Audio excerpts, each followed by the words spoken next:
नहमदुहु व नुसल्ली अला रसूलिहिल करीम अम्मा बाद फ़ाऊज़ु बिल्लाहि मिनश शैतानिर रजीम बिस्मिल्लाहिर रहमानिर रहीम। अस्सलामु अलैकुम डियर व्यूअर्स, आपके फेवरेट इस्लामिक इंफॉर्मेटिव चैनल से मैं हूँ शब्बीर अहमद। हमारा आज का टॉपिक है क़ज़ाए उम्री की क्या हैसियत है। ये एक सवाल है जो एक भाई ने पूछा है। वो कहते हैं कि क़ज़ाए उम्री की क्या हैसियत है, क्या क़ज़ाए उम्री इस्लाम में जायज़ है, इसके मुताल्लिक़ कोई रिवायात या दलाइल हैं तो बराए मेहरबानी वो बता दीजिए। तो देखिए भाइयों और बहनों, ये एक तफसील तलब मसला है, इसलिए मैं डिटेल के साथ अर्ज़ किए देता हूँ कि क़ज़ाए उम्री से मुराद वो नमाज़ें हैं जो आपकी ज़िंदगी में क़ज़ा हो गई हों। इनकी अदायगी ज़रूरी है, खा वो कई महीने या कई सालों की हों। इन ही फ़ौत शुदा नमाज़ों की क़ज़ा पढ़ने को उर्फ़ आम में क़ज़ाए उम्री कहा जाता है।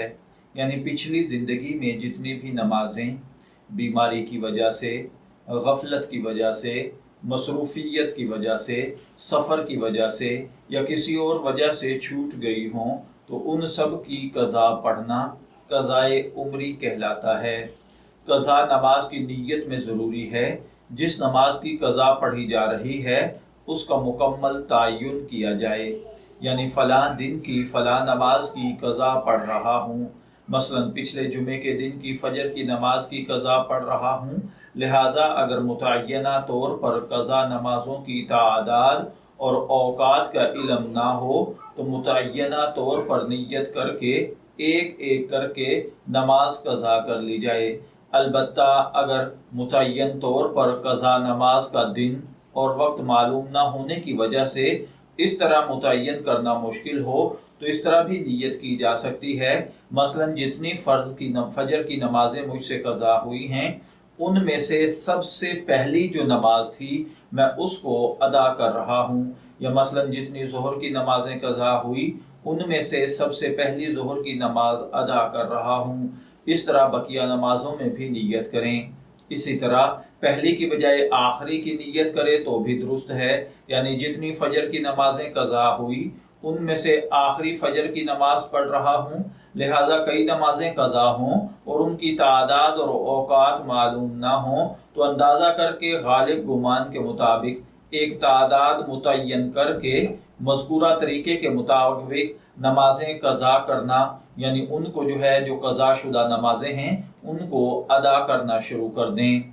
एक दिन की तमाम फ़ौत शुदा नमाजें या कई दिन की फ़ौत शुदा नमाजें एक वक्त में पढ़ लें, ये भी दुरुस्त है। मज़ीद आसान सूरत यह है कि फ़ौत शुदा नमाज़ों की अदायगी इस तरीके से की जाए कि हर वक्ती फ़र्ज़ नमाज के साथ उस वक्त की क़ज़ा नमाज़ों में से एक पढ़ लिया करें। मसलन फ़जर के वक्त पर फ़जर क़ज़ा नमाज पढ़ ली जाए, ज़ोहर के वक्त पर ज़ोहर, असर के वक्त पर असर की क़ज़ा नमाज पढ़ ली जाए।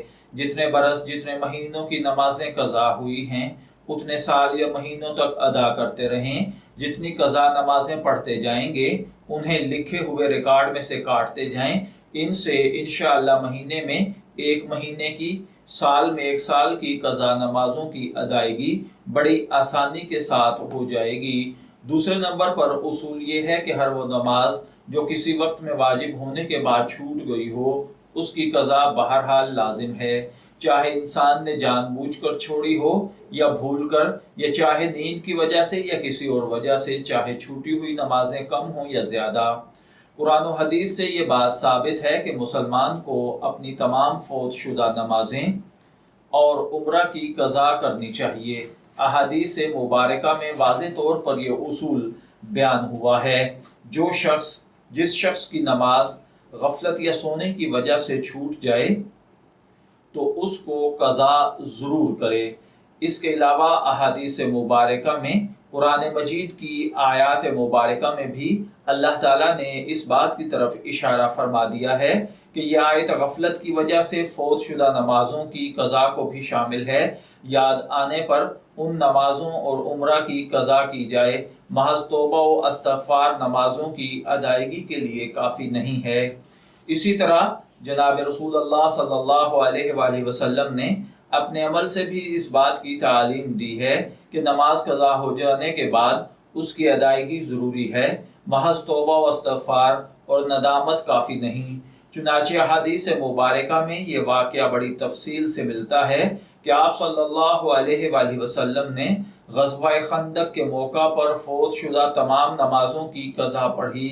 اسی طرح جناب رسول اللہ صلی اللہ علیہ وآلہ وسلم عمرۃ القضاء کے بعد کی بھی قضا فرمائی۔ اس کے علاوہ احادیث مبارکہ میں ایک دوسرا واقعہ بھی مذکور ہے جس میں آپ صلی اللہ علیہ وآلہ وسلم نے عملاً فوت شدہ نماز قضا کرنے کی اہمیت کی طرف اشارہ کیا۔ چونکہ حدیبیہ کے صلح نامہ میں ایک دفعہ یہ بھی تھا کہ آئندہ حضور صلی اللہ علیہ وآلہ وسلم مکہ آ کر عمرہ ادا کریں گے اور 3 دن مکے میں ٹھہریں گے۔ اس دفعہ کے مطابق ماہ ذوالقعدہ 7 ہجری میں آپ صلی اللہ علیہ وآلہ وسلم نے عمرہ ادا کرنے کے لیے مکہ روانہ ہونے کا عزم فرمایا اور اعلان کر دیا، جو لوگ گزشتہ سال حدیبیہ میں شریک تھے وہ سب میرے ساتھ چلیں۔ چنانچہ بجز ان لوگوں کے جو جنگ خیبر میں شہید یا وفات پا چکے تھے، سب نے یہ سعادت حاصل کی۔ قضا نمازوں اور عمرہ کی ادائیگی سے متعلق یہ موقف حضرت امام اعظم امام ابو حنیفہ رحمۃ اللہ علیہ کے نزدیک ہی نہیں بلکہ امام شافعی رحمہ اللہ، امام مالک، امام احمد بن حنبل رحمۃ اللہ کا بھی یہی موقف ہے، بلکہ علامہ ابن تیمیہ رحمۃ اللہ علیہ نے بھی اس موقف کو جمہور علماء کرام کا موقف قرار دیا ہے۔